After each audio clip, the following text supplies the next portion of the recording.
سورہ تغابن کا تعارف۔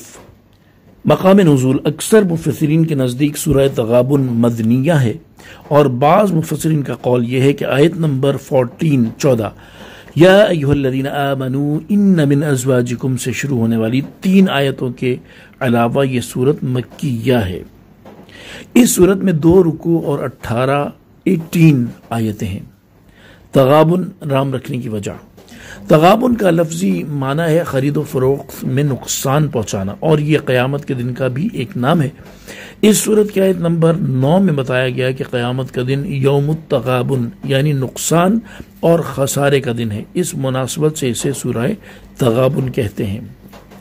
اس سورت کا مرکزی مضمون یہ ہے کہ اس میں عقائد سے متعلق امور بیان کیے گئے ہیں، نیز اس سورت میں یہ مضامین بیان کیے گئے ہیں۔ نمبر 1، اس سورت کی ابتدا میں اللہ تعالیٰ کی وہ صفات بیان کی گئی ہیں جو اس کے علم، قدرت اور عظمت پر دلالت کرتی ہیں۔ نمبر 2، اللہ تعالیٰ کے رسولوں علیہم الصلاۃ والسلام کو ان کے بشر ہونے کی وجہ سے جھٹلانے والی سابقہ امتوں کا انجام بیان کر کے کفار کو ڈرایا گیا، اور مرنے کے بعد دوبارہ زندہ ہونے کا انکار کرنے والوں سے قسم کے ساتھ فرمایا گیا کہ انہیں ضرور دوبارہ زندہ کیا جائے گا۔ نمبر 3، قیامت کے دن کے بارے میں بتایا گیا کہ وہ دن ہارنے والوں کی ہار ظاہر ہونے کا دن ہے۔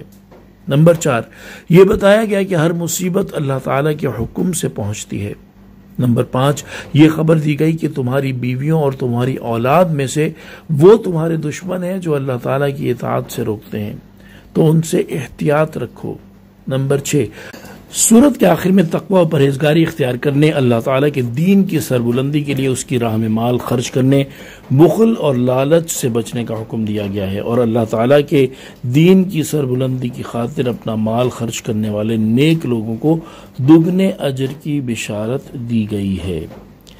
صلو علی الحبیب صلی اللہ تعالی علی محمد صلی اللہ تعالی علیہ وآلہ وسلم۔